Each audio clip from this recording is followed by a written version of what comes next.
Welcome back to What Arty Noobs with General Disturbance. We have a game from 2021 for you to watch. You're looking at the Progetto 46. It's the Tier 8 Italian Premium Medium. It's located on the north spawn of Pearl River, and this one is under the command of Benzemash of the DHELL clan. Game on! Well, Benzemash asked me if I could do this replay for him because it was one of his favourite battles from a while back, and I said, yes, sure I can. I've got the clients. That's what Arty Noobs is all about. We can do those replays from way back if we have the client, and we do. So let's have a watch and see how he gets on.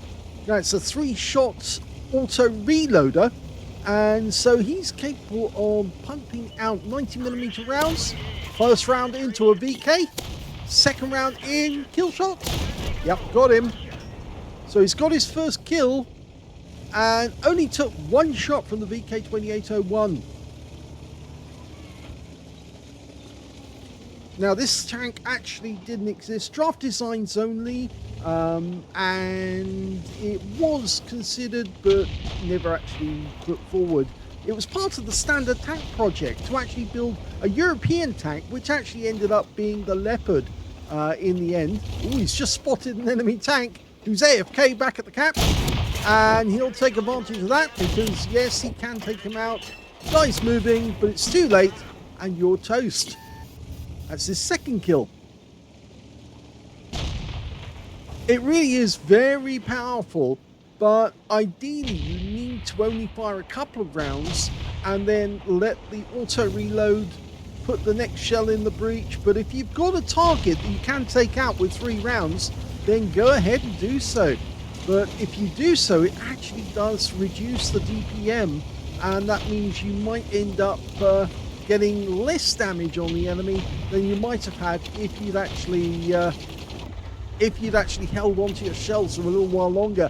He's having a quick look there because supposedly there should be some enemy tanks over on that side of the map, but there aren't. In fact, there's only a super Hellcat being seen, and he's now quickly looking in the area where he expects it to be, and it's not there. So it could be that most of the enemy tanks are...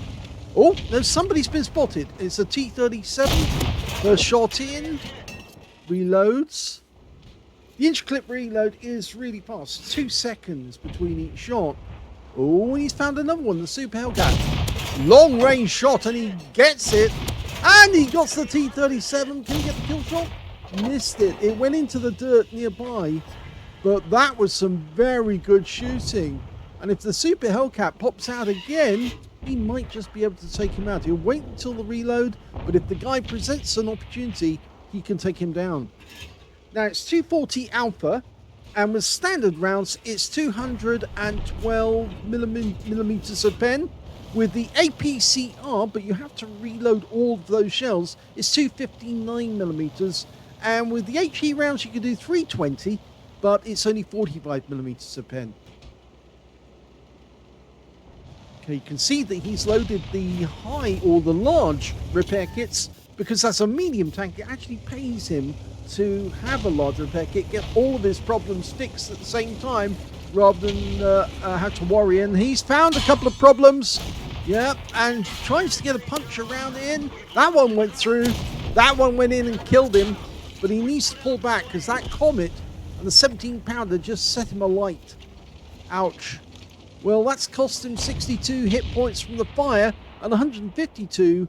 Well, not 152 actually. It's slightly more than that. Just under 300 hit points lost to the Comet because 2 17-pounder rounds went into him. Okay, he's loaded enough. Punts one in. Go for the kill. Yep, got it. So he's now got 4 kills, and he's got a Comet in the neighborhood who's very low on hit points. Now, if he goes around the corner, he could probably take that Comet out with just 2 rounds, maybe even just 1. Oh, careful. There he is. He's a 2-shot. 1 shot in, kill shot. There goes the kill. I think he had a sticky gun there because it looked like it was pointing somewhere else, but it was pointing at the target. Now he's got 5 kills. 1 short of getting a Top Gun. Arty. Oh, that was so close. He did get stunned. Close enough to stun, but not close enough to damage. The enemy Arty on the team is a GW Panther and an S51. It's tier 8 game with tier 6 tanks in it. So he's top tier. He's also doing top tier damage. He's already potentially got 20% of the enemy hit pool to get the high caliber. Okay, he pokes his head around the corner. He's going to see a whole world of enemy tanks there. Okay, just saw the 40 TP, but he's trying to get shots on these guys, and he can hit them. One in, kill shot. Okay, that is his 6th kill, and that's a Top Gun. Very nice indeed. He's going to hold off a sec, let it reload. That was the enemy RT trying to get him. They know he's the best player on his team. They know it. They're desperate to get rid of him because they know that he could win the battle for his team. He's already racked up 3,300 hit points of damage, close to 3,400, and it's just ongoing. He's still got enough health to win this game. Okay, he's having a quick look around the other side. Not that he would go to the enemy cap or anything like that. I don't think... Oh, he is going to do it. He is going to do it. He is actually considering going after the enemy Arty and taking them out of the equation, because that would be a Radley Waters, and it would stop their incessant attacks upon him. And they are pretty... Yeah, they do want him.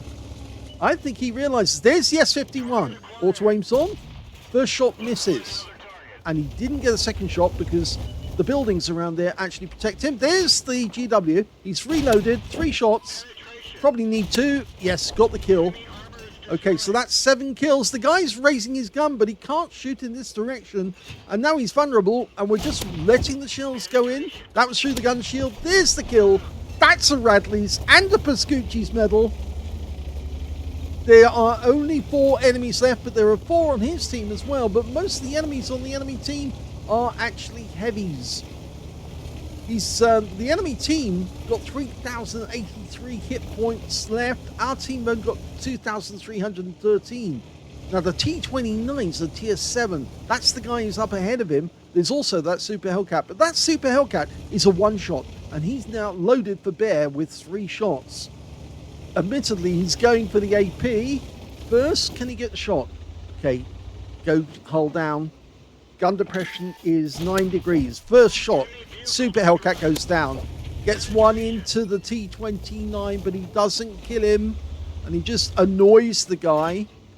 Hello, wait for the third shell to go in. Maximizes DPM. One goes in. Oh, he's got a fire! And the guy dies falling off the cliff. Unfortunately, that doesn't count because it was his decision to go off the cliff. And that means now he's gone. But it now means there's only 2 enemies left. What's he doing? He's blocking his Arty. I think he doesn't want his teammates to start capping. He wants to get kills. There's only 2 tanks left on the enemy team, an IS-3 and the Tiger II. The problem is both of them are tier 8. We don't know which guns they've got either. Well, the IS-3, we do know which gun. He'll have the 122mm. But the other one's going to be the Tiger II. And, well, yes, we'll have to wait and see what he's got. Okay, he's gone up to this very good lookout up here. Trouble is, the view range, if you look at it, he can only see so far. If the tank comes out of the village, he might be able to spot them. Oh, there he is! He has been spotted! He's near our cap! Now, have we got a shot? No, we haven't. Oh, yes, we have. For a moment, I saw the outline, but it's a pixel shot. Can he get it? I don't think he can. It might be to his advantage to unload all those shells and load the APCR to make absolutely certain, but I think he wants to maximize his credits. Our T-25 AT's holding that path. Now, the IS-3 might be tempted to go after that T-25 AT. And it could be that the Tiger II is waiting up at the other end. I know the IS-3's come back to protect his cap. There's the Tiger II. He's been spotted. He's not at the other end. He is down this end. And both of them are nearby. But the Tiger II's down in the water. They're both having a go at the T25AT as far as I can make out.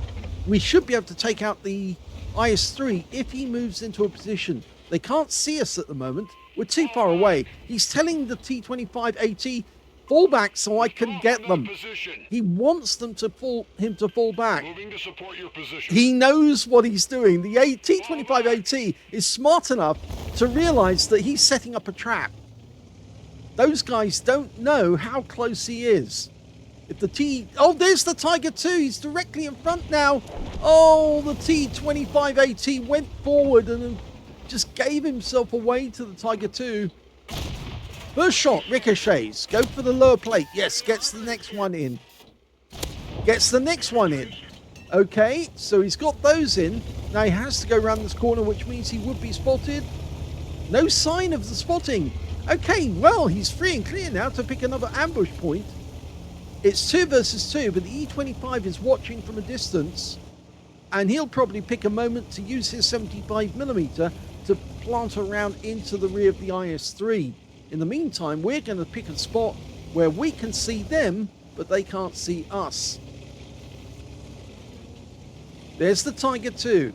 He's popped out. We've been spotted. Okay, that's not good. Can't go around the corner because the IS-3 would spot. E25 is getting close to their cap. He might draw them away. We don't want that to happen. Just 1 kill needed and he's got a Pools medal. 2 kills and he wins the game. Virtually single-handedly. I say if he was to platoon with the Shure M42-57, he might actually be able to get a crucial contribution as well. In fact, if he does get both kills, he could platoon with the T25AT and get a crucial contribution. Now, as we all know, his Bane Smash is now known as Seeker Bane Damage, and in fact, there's a few other names, but he knows about this innie-outie thing. He does realise that it puts some people off. It's because while he's trying to focus, he's trying to put all his attention on what he's doing, and sometimes unconsciously he plays with his mouse. He knows it's a mistake, and the E25 is drawing them back to their own cap. So we're going to have to go back. We're going to have to go round. The E25 now needs to escape.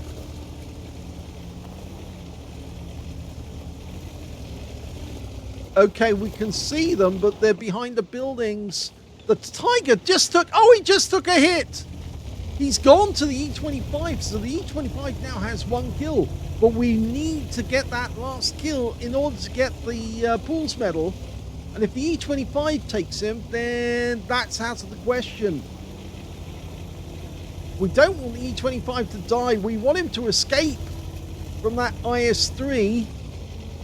And the IS-3 still has a lot of hit points. That's the 2-minute mark. Okay, the IS-3 is going to be in our favour, but we might get spotted. Okay, there he is. Now, can we see him? We're going to get spotted when we fire. Now, go for him in his rear. 1 shot in. 2 shots in. Go for the 3rd. Oh, it's top turret.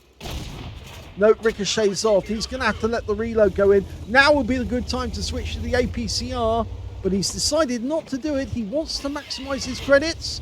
He's got 1 shell available, but it's not enough to take the guy down. So he's just going to have to hold on and let it full reload. Okay, he's pulled back. Doesn't want 390 hit points to disappear suddenly. That would be the end of his game. Oh, ricochets off the turret. Fires another one in just to see. Okay, he is now reloading with APCR. It's the smart move. He couldn't get through the turret. And we're into the last minute now, so it's going down to the wire. He needs a full set of 3 APCR shells. And that guy's tempting him. Wait for it. Wait for it.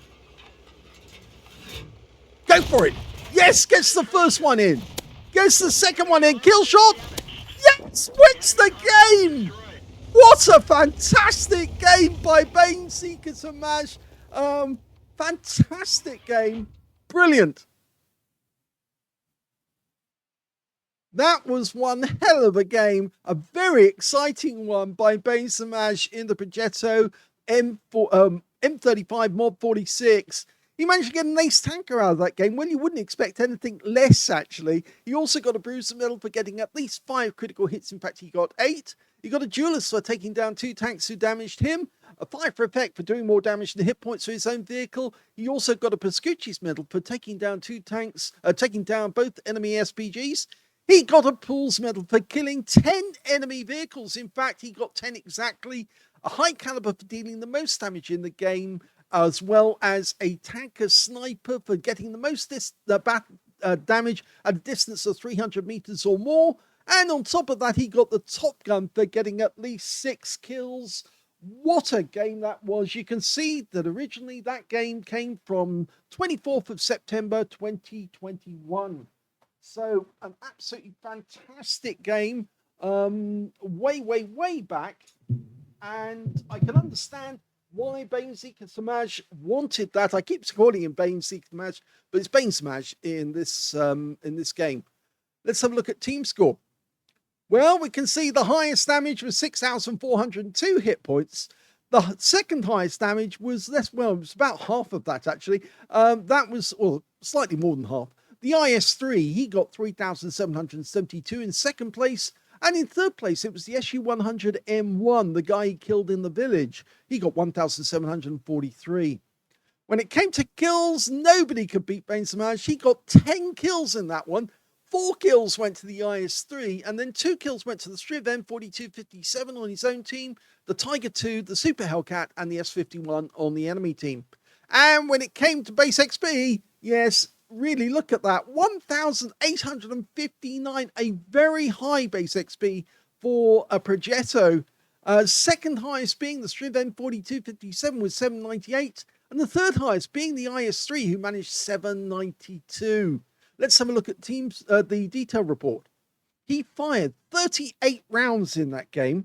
Well, the thing is, you only carry 45 rounds, if I remember correctly, in a Progetto. So he was getting very low on ammunition. But he did do the correct thing to switch to the APCR for his last kill, because there was no way he was going to get through the IS-3 at that distance. It was more than likely the IS-3 was going to make him bounce. And with 1 minute left to go on the clock, he had to make certain. In fact, he only had 30 seconds left after he killed the last enemy.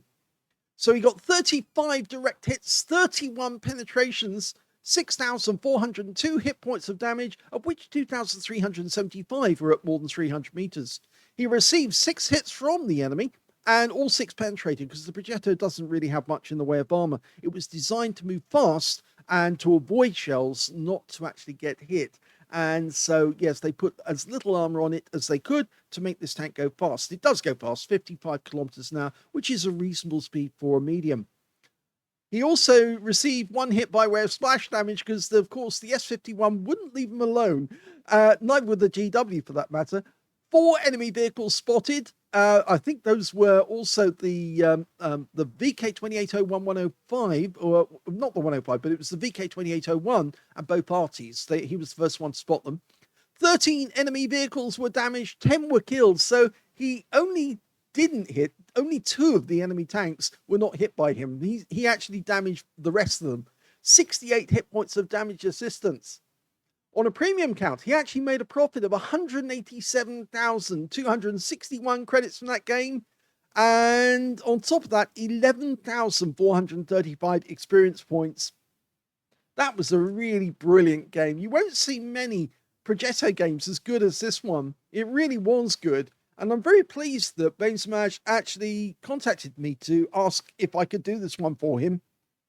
And I certainly was very pleased indeed to do it. Because it does show his skill as a player.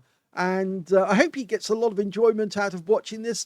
I'm sorry I had to duck away from the microphone when I was doing the results, because I think my Alexa was about to go off, and I didn't want it to spoil the commentary.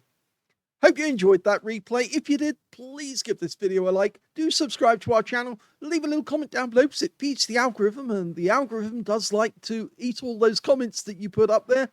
And thank you for watching.